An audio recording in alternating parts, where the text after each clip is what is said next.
Okay, let's start. तो numerical problems को solve करते हैं रिलेटेड विद प्रोसेस कास्टिंग। तो सबसे पहले जो हमारे पास क्वेश्चन है इसको हम देखते हैं, ये कॉलम ट्यूटर की बुक से लिया गया है। रीडिंग करते हैं। First of all, no friction is an industrial lubricant which is formed by subjecting certain crude chemicals to two successive processes. The output of process 1 is passed to process 2, where it is blended with other chemicals. The process cost for period 3 were as follows. तो ये period 3 जो है उसकी processing cast का total data है। Process 1, यानी एक तो हमें यहाँ पे ये पता चला कि यहाँ पे प्रोसेस कितने हैं, 2 है। ठीक है, 2 successive processes, process 1 and process 2। ठीक है, 2 प्रोसेस। उसके बाद प्रोसेस 1 के रिलेटेड जो हमारे पास डाटा है, फर्स्ट ऑफ ऑल उसको स्टडी भी करते हैं, उसको फोकस भी करें। Material input 3000 kg at the rate of 0.25 pounds per kg. Labor 120 pounds. Process plant time in plant cost 12 hours at 20 pounds per hour. Process 2 material हो गया और लेबर सेम उसी तरीके से, और प्रोसेस प्लांट। उसके बाद यहाँ पे एक और अहम इंफॉर्मेशन है, that is general overheads for period 3 amounted to pound 357 and is absorbed into process costs on a process labor basis. तो ये जो जनरल ओवरहेड है ये बेसिकली स्पेसिफिक नहीं है टू प्रोसेस, ये जनरल है। तो हमने इन दोनों प्रोसेस कास्ट के अंदर या प्रोसेस अकाउंट्स के अंदर इसको क्या करना है, एब्जॉर्ब करना है, डिवाइड करना है, और उसकी रेशियो क्या रखनी है, लेबर की बेस पे। ठीक है, जब अभी हम करेंगे फिर आप देखते हैं। उसके बाद ये अब लॉसेस की तरफ आ रहे हैं। The normal output of process 1 is 80% of input. अब normal output means expected output is 80% of input. It means बाकी 20% क्या है, वो expected था कि आपका वो normal loss होगा 20%। ठीक है, while that of the process 2 is 90% of input, जबकि जो process 2 होगा उसमें जो normal output होगी वो क्या होगी, 90% of input। Waste matter from process 1 is sold for pound 0.20 per kg, while that from process 2 is sold for 0.30 per kg.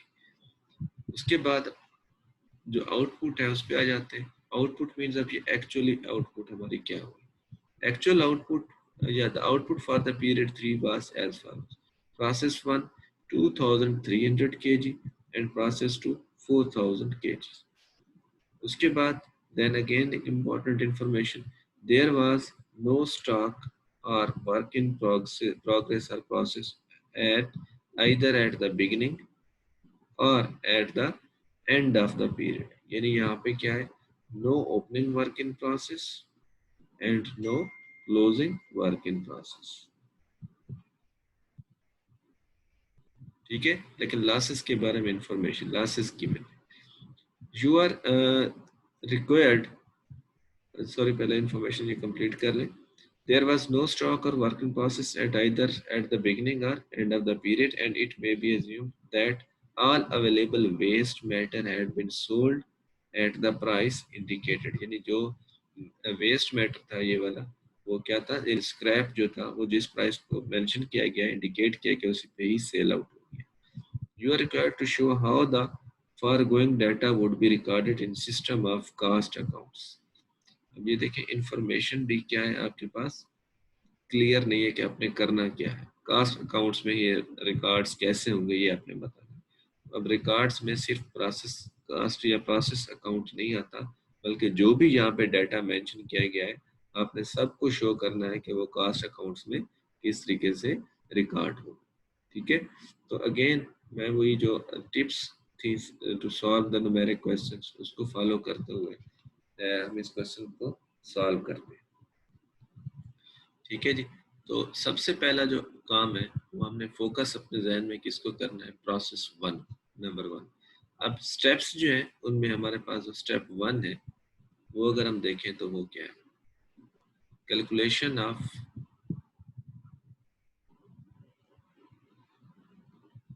calculation of output, losses and work in process, ये अपने heading देना है। ये एक जनरल हेडिंग है जो सबके लिए, इसलिए मैंने सारी चीजें मेंशन की। Calculation of output, losses and work in process. तो इसके लिए आप सबसे पहले यहाँ लिखेंगे कि आपके पास इनपुट क्या है,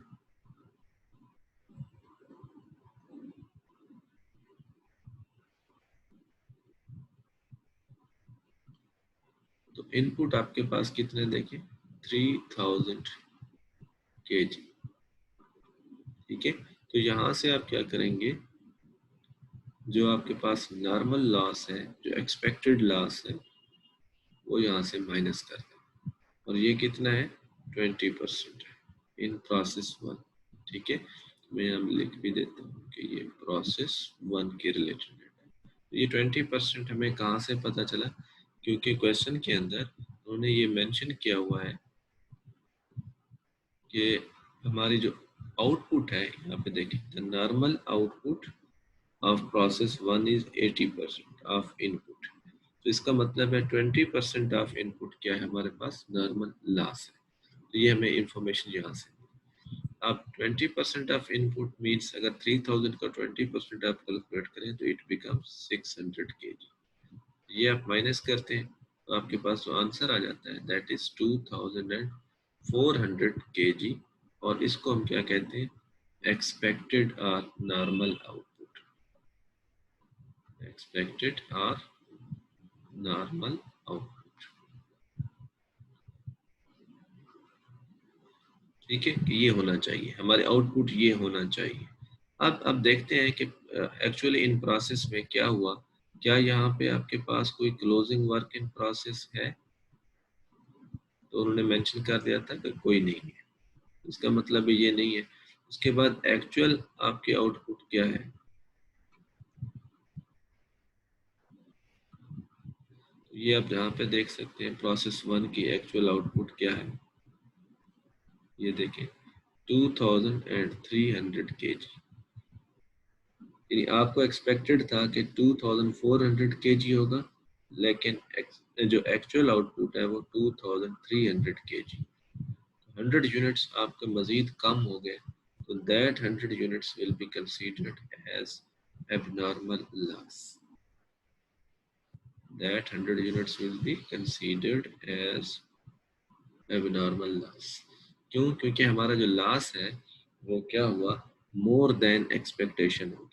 हमने कहा था कि 600, देखो ये 3000 है, तो हमने कहा था कि जी 600 यूनिट्स का लॉस होगा तो 2400 में मिल जाएंगे, लेकिन हमारा जो लॉस हुआ मोर देन एक्सपेक्टेशन हुआ, 700 का हो गया, तो इसलिए हमारी एक्चुअल आउटपुट कितना हो गई 2300। अब ये जो 700 है, तो ये तो एक्सपेक्टेड लॉस था, दैट इज नॉर्मल लॉस। जो अनएक्सपेक्टेड है वो क्या हो गया, एबनॉर्मल, यानी 601। ठीक है, होपफुली आपको ये क्लियर हो गया। अच्छा, एक और बात, ये आपके पास जनरल ऐसा समझ लें वर्कआउट है इन इनपुट और आउटपुट का, कि हमें पता ताकि चल सके कि क्या हमारे पास आउटपुट है, क्या लॉसेज हैं और क्या वर्क इन प्रोसेस।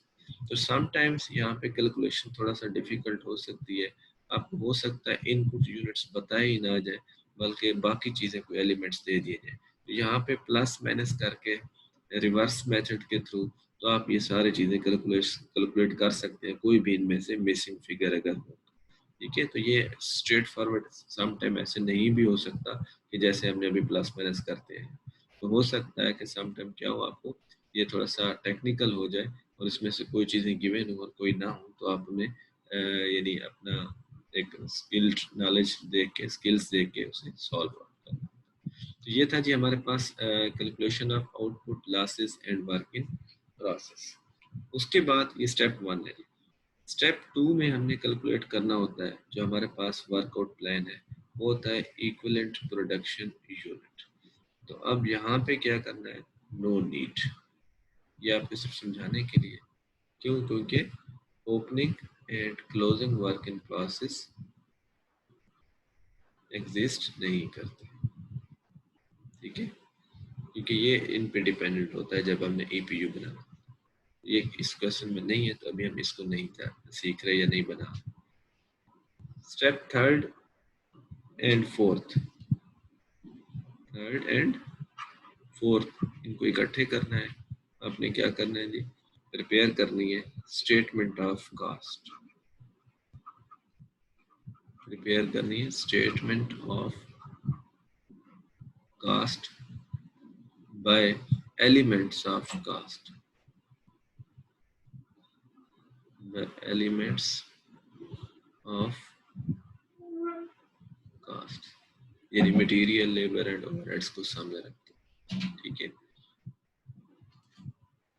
अच्छा जी, अब इसमें आप सबसे पहला जो काम करेंगे वो क्या करेंगे, यहाँ पे हेडिंग दे देंगे कि हमारे पास जो कास्ट्स हैं वो हो कौन कौन सी रही।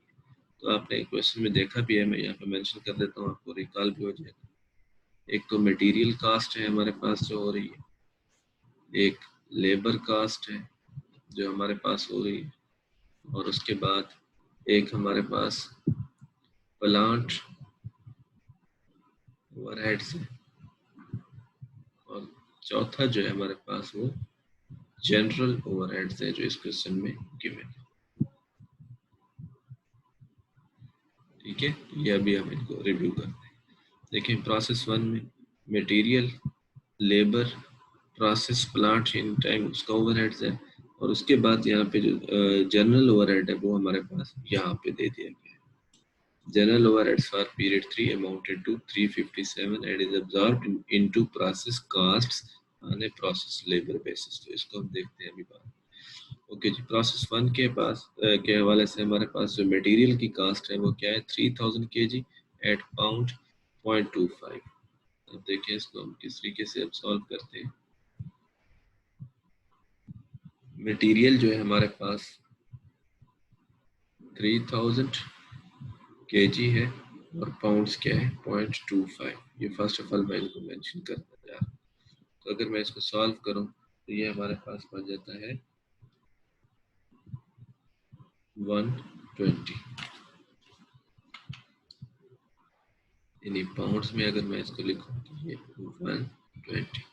उसके बाद अगर मैं लेबर पे आऊँ तो लेबर की कास्ट भी हमारे पास इसमें कितना है, सॉरी ये 120 नहीं बल्कि मैंने गलत मेंशन कर दी, 3000 इंटू 0.25 है 750। तो लेबर की कास्ट है जो 120 है।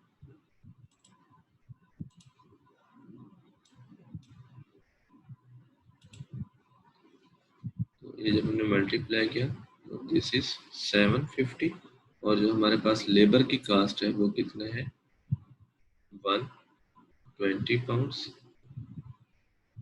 ठीक है, और उसके बाद जो प्लांट ओवरहेड है या प्लांट का टाइम है वो 12 आवर्स है। तो ये मैं यहाँ पे अगेन मेंशन कर देता हूँ, 12 hours into 20 per hour multiplied by 20 हो जाएगा। ये बन जाएगा पाउंड्स 240। ठीक है जी, उसके बाद है जनरल ओवरहेड। इसके लिए अगेन हमें थोड़ा सा एक वर्कआउट करना होगा, तो ये वर्कआउट मैं थोड़ा सा साइड पे कर रहा हूँ, इसको वर्किंग वन कह लेता हूँ। ठीक है, जनरल ओवरहेड्स। तो इसकी जो टोटल अमाउंट हमें दे दी गई वो है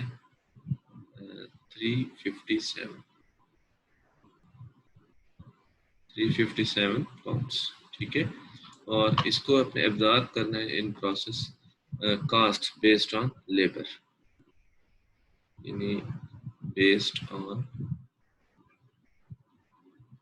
लेबर कास्ट। ठीक है, तो process one and process two इसकी लेबर कास्ट की, प्रोसेस वन में पाउंड 120 है और प्रोसेस टू में लेबर कास्ट कितना है जी देख लेते हैं 84। अगर यहाँ पे आप देखें, ठीक है 84 पाउंड्स 84। तो टोटल कास्ट जो इनकी बेस इनकी जो बन रही है सम अप हो रहा है तो 204। अब आप कर सकते हैं डिस्ट्रीब्यूशन कर सकते हैं, ये प्रोसेस वन में ये जनरल ओवरहेड्स कितना जाएंगे, टोटल है हमारे पास 357 और 120 इसकी लेबर कास्ट है आउट ऑफ 204। इस प्रोपोर्शन पे हम क्या करेंगे, इनको डिवाइड करेंगे। जब हम इसको डिवाइड करते हैं तो ये हमारे पास बन जाता है 120 डिवाइडेड बाय 204 इंटू 357, 210 पाउंड्स। और अगर प्रोसेस 2 में हम ये इसको कंप्लीट यहाँ पे करते जाए तो वो कितना होगा 357 इंटू 84 डिवाइडेड बाय 204।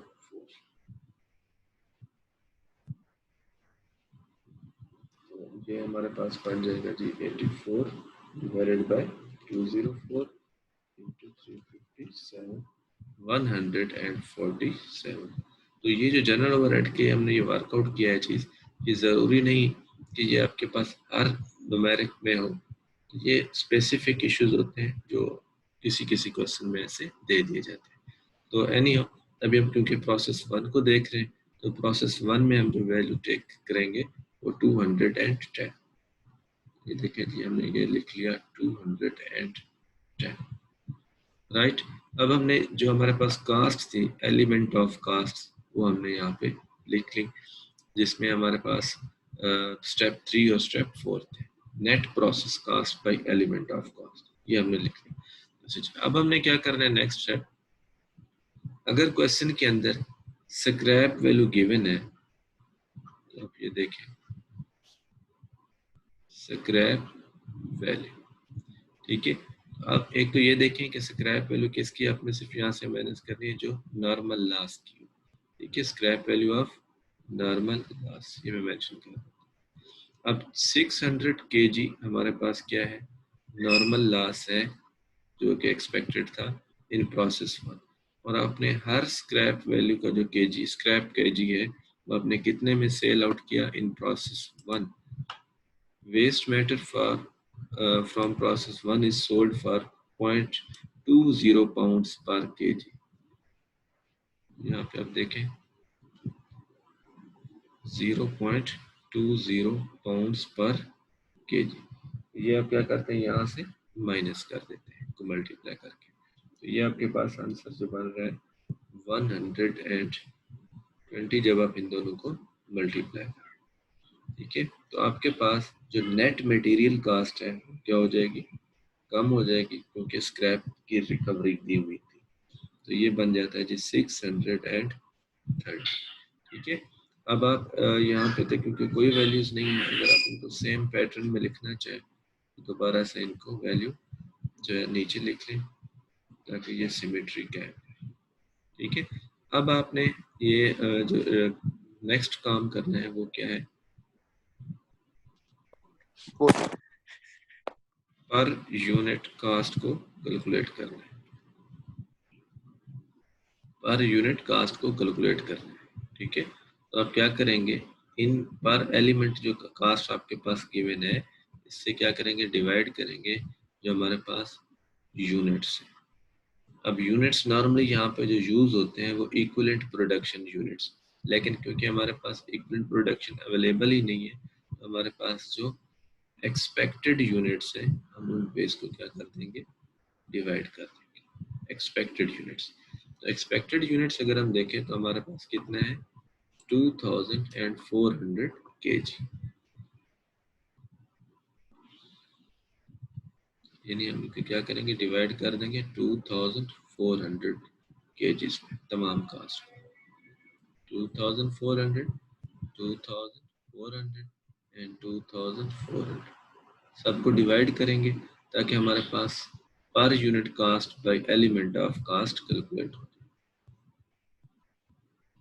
तो फर्स्ट ऑफ ऑल जब हम यहाँ लिख लेते हैं पर यूनिट कास्ट, तो जब हम मटेरियल को डिवाइड करते हैं 630 डिवाइडेड बाय 2400, तो ये हमारे पास जो आंसर आता है वो है 0.26 एंड 25। और जब हम इसको सॉल्व करते हैं तो ये आता है 0.05। जब हम इसको सॉल्व करते हैं 0.10, और इसको जब हम सॉल्व करते हैं तो ये आता है जी 0.0875, ठीक है। ये material, labour, overheads and plant overheads की कास्ट है।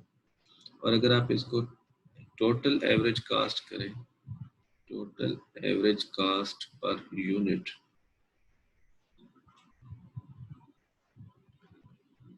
आप इनको सम अप कर सकते हैं, ठीक है। तो ये आपके पास आंसर बन जाता है पाउंड 0.50। प्रोसेस 1 में जो पर यूनिट कास्ट है आपके पास वो ये है, ठीक है।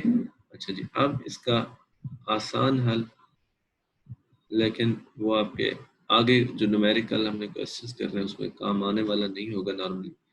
वो क्या है कि पर यूनिट कास्ट आप दूसरा क्या कैसे कैलकुलेट कर सकते। हमने ये फार्मूला पढ़ा था अभी थोड़ी देर पहले, total process cost minus scrap value of normal loss और divided by input units minus normal loss units. ये जस्ट कि आपको कंसेप्ट क्लियर हो जाए। अब टोटल प्रोसेस कास्ट क्या है, आप क्या करें, इन सबको प्लस कर लें, ठीक है। जब आप इन सबको प्लस करते हैं तो क्या हमारे पास बनता है इससे, बल्कि इनको नहीं, ये जो हमारे पास सबसे पहले स्क्रैप वैल्यू को माइनस करने से पहले ये नहीं इनको चलेना, ये वाला जो first row 750 plus 120 plus 240 plus 210, ये हमारे पास बन रहा है जी 1320। इसमें से माइनस कर दें scrap value of normal loss, तो ये आपके पास बन रही है 120 minus 120 and divided by input units 3000 kg और नॉर्मल लॉस यूनिट्स 600 kg, ठीक है। तो ये एक्सपेक्टेड आउटपुट आ जाए, तो ये आपके पास कितना आ जाता है जी 1320 माइनस 120 1200 और डिवाइडेड बाय 2400। आप देखें कि आपके पास क्या आंसर आ जाता है, अगेन विद 0.50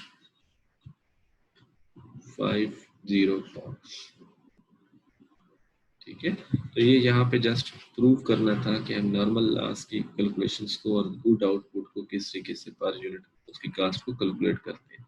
लेकिन जब आपने एग्जाम क्वेश्चंस करने हैं, कॉम्प्रिहेंसिव क्वेश्चंस, तो उसमें आपके पास ये सारा प्रोसेस काम आएगा, क्योंकि उसमें आपने ये सारी चीजें बाय एलिमेंट कैलकुलेट करनी, ठीक है जी।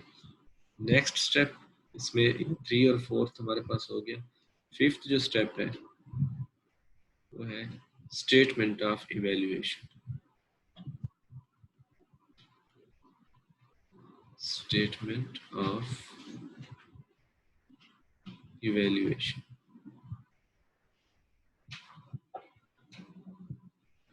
ठीक है। तो स्टेटमेंट ऑफ इवेल्युएशन में आपने कौन कौन से नॉर्मली स्टेप्स लिखने हैं, ठीक है। तो सबसे पहले यहाँ पे अगर मैं यहाँ लिख दूँ तो वो है हमारे पास इन डिटेल, क्योंकि मैं आपको ये समझा रहा हूँ चीज़ें, तो मैं लिख लेता हूँ पार्टिकुलर्स, ठीक है। पार्टिकुलर्स में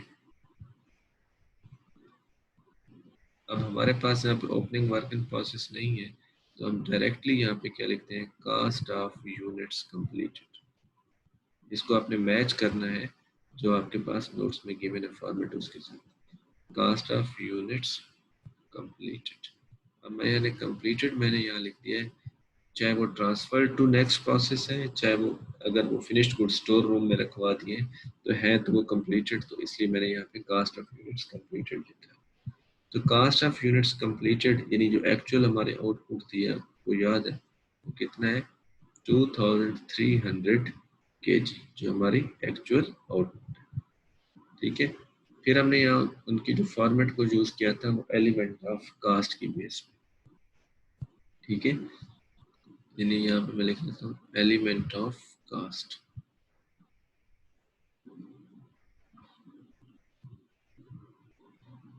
direct material, direct labour and overheads plant वाले, प्लांट ओवरहेड लिख लेता हूँ मैं यहाँ पे, और दूसरे जनरल ओवरहेड्स।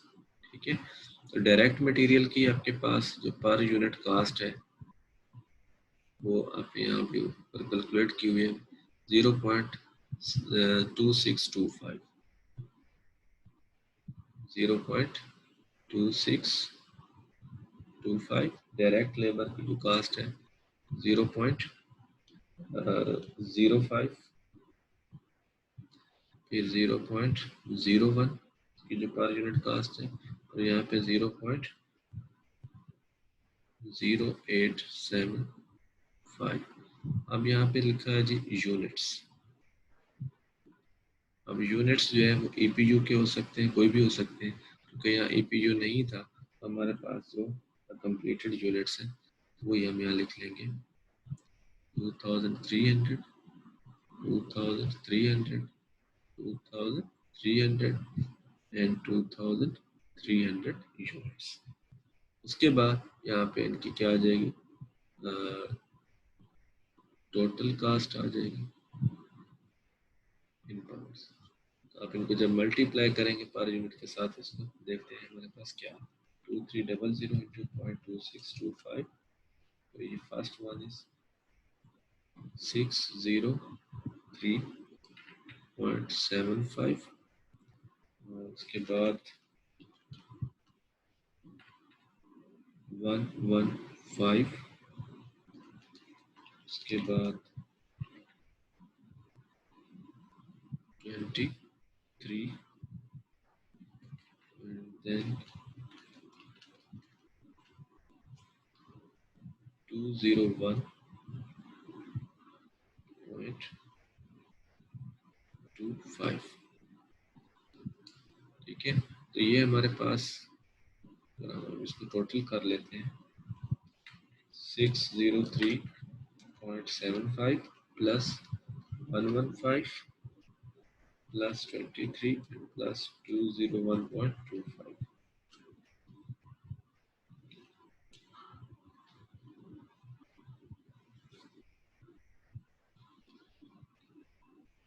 तो एक दफा मैं दोबारा चेक करूँ, 603.75 plus 115 plus 23 and plus 201.25।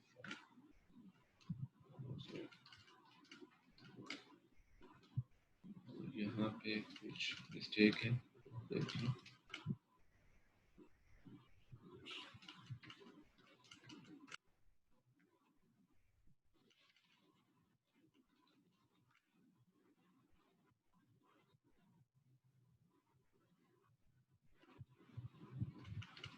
Sir plant overhead की 0.10 है।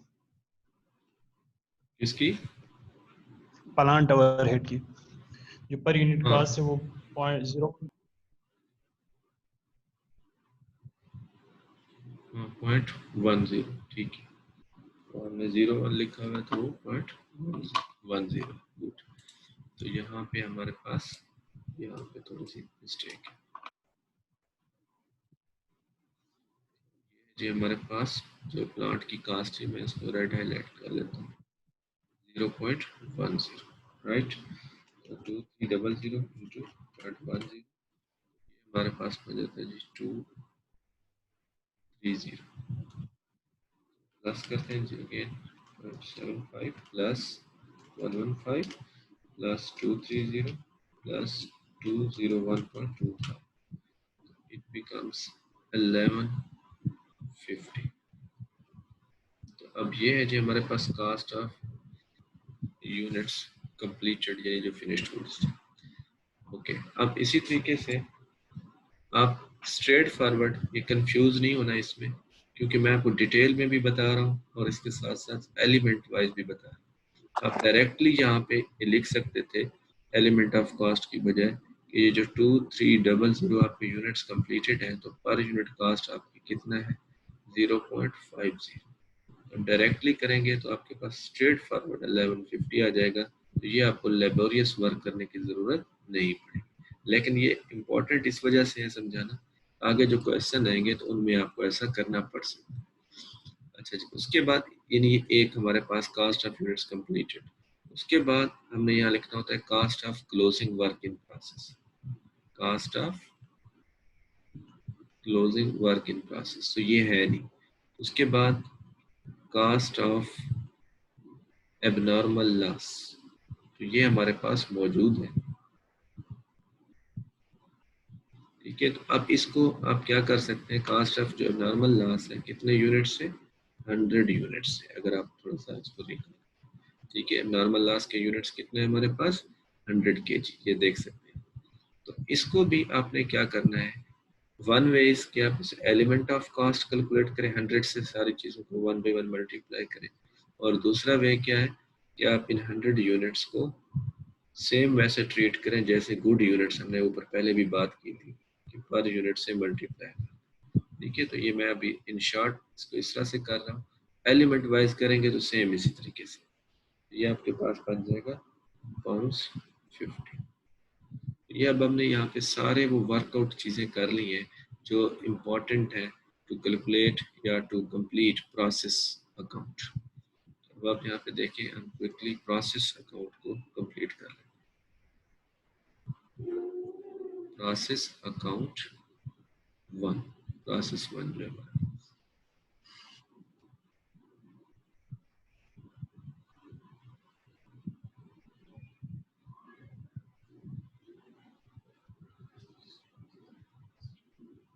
तो सबसे पहले ये हमारी डेबिट साइड भी है और हम इसे इनपुट साइड भी कहते हैं। डायरेक्ट मटेरियल जो था वो 3000 kg जो है यहाँ पे लगाया गया था, और उसकी जो टोटल वैल्यू थी हमने कैलकुलेट की थी वो थी 750। ठीक है, यहाँ पाउंड्स भी मेंशन कर दें, ये ज़रूरी है चीज़ें, और यहाँ पे भी हम आगे मेंशन कर देंगे पाउंड्स को। अच्छा जी, उसके बाद हमारे पास डायरेक्ट लेबर, ये भी हमने कैलकुलेट की, तो ये हमारे पास है 120। उसके बाद प्लांट ओवरहेड्स जो है ये हमने कैलकुलेट किए, तो ये हमारे पास है 240। और उसके बाद अगर हम देखें जो जनरल ओवरहेड्स है वो हमारे पास कितने हैं, दैट इज 210। ये हमारे इनपुट कास्ट। अच्छा जी, आउटपुट की तरफ आते हैं, तो कास्ट ऑफ यूनिट्स कंप्लीटेड, ये सारी चीज़ें हमने कहाँ से उठानी है, स्टेटमेंट ऑफ इवेल्युएशन से, जो आउटपुट की कास्ट है।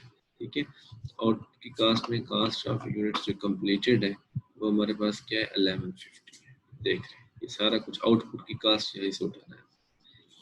ओके, और कितने हैं ये आउटपुट, 2300 kg है हमारे पास, और इनकी जो कास्ट है वो है 1150। उसके बाद कास्ट ऑफ एबनॉर्मल लॉस, ठीक है, तो वो हमारे पास कितने यूनिट्स है, 100 kg, और उनकी कास्ट हमने कैलकुलेट की 50। उसके बाद नॉर्मल लॉस, कितने यूनिट्स आ जी, 600 kg, और उसकी जो स्क्रैप वैल्यू हमने कैलकुलेट की थी वो थी 120, क्योंकि ये एट द रेट 0.20 पे सेल आउट होना था जो स्क्रैप था। ठीक है, तो इन दिस वे अब हमने क्या करा, ये चीज़ें कैलकुलेट कर ली जो हमारे पास अवेलेबल डाटा था विद रिस्पेक्ट टू प्रोसेस 1।